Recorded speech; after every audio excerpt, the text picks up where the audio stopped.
جی petrol کی بڑھتی قیمتوں سے جہاں عام شہری پریشان ہیں، وہیں ٹرانسپورٹرز کو بھی اب مسائل کا سامنا ہونے لگ گیا ہے، کیونکہ اگر ڈیزل کی بات کریں تو ڈیزل کی قیمت میں 8 روپے سے زائد کا اضافہ کر دیا گیا، اور جب ڈیزل مہنگا ہوتا ہے تو ہر شے پہ اس کا اثر دیکھنے میں آتا ہے۔ ہمارے ساتھ ٹرانسپورٹ ایسوسی ایشن کے جو صدر ہیں رانا اصغر صاحب موجود ہیں۔ رانا صاحب یہ بتائیے گا، اب 8 روپے سے زیادہ کا اضافہ تو کر دیا گیا اور کہا جا رہا ہے کہ ہر 15 روز بعد اضافہ ہوگا، اور یہ قیمت 350 تک بھی لے جانے کا ایک نظر آ رہا ہے۔ تو کیا مسائل ہیں، کرایوں میں کس طرح سے اضافہ دیکھ رہے ہیں، اور ابھی ہوا ہے یا کیا آپ لوگوں کا آپ دیکھ رہے ہیں؟ جی بسم اللہ الرحمن الرحیم۔ یہ حکومت وقت کا ظالمانہ اقدام ہے کہ جب ان کا دل کرتا ہے یہ اپنا تیل بڑھا دیتے ہیں۔ یہ پبلک ٹرانسپورٹ ایک عام آدمی کی سواری ہے۔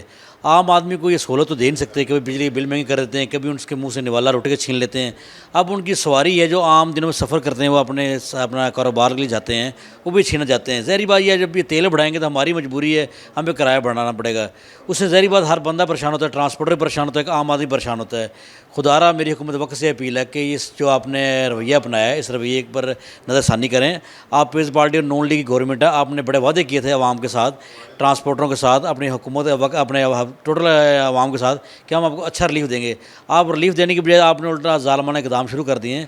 اگر آپ لوگوں نے یہ رویہ اپنایا تو ظاہری بات ہم اپنی گاڑیاں کھڑی کریں گے احتجاجی طور پر، اور ہمارے پاس حل تو کوئی نہیں ہے۔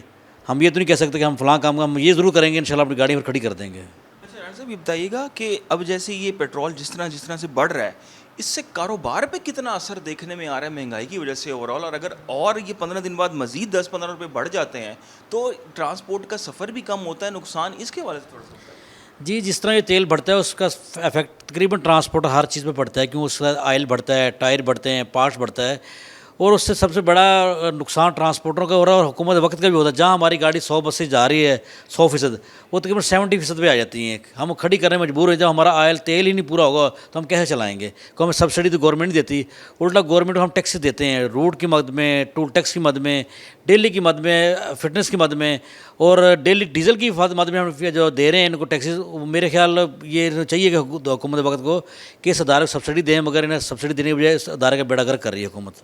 جی بالکل یہی کہنا ہے کہ جس طرح سے مہنگائی بڑھ رہی ہے، جو شہری پریشانی ٹرانسپورٹرز کے جو مسائل ہیں وہ بھی بڑھتے جا رہے ہیں۔ اگر ان کی بسیں 70% پہ آ جائیں گی 100% سے، لیکن اس کے بعد وہ احتجاج کی جانب بھی جانے پر مجبور ہو جائیں گے، اور ٹرانسپورٹ بند کرنے کا بھی عندیہ دیا جا رہا ہے۔ جی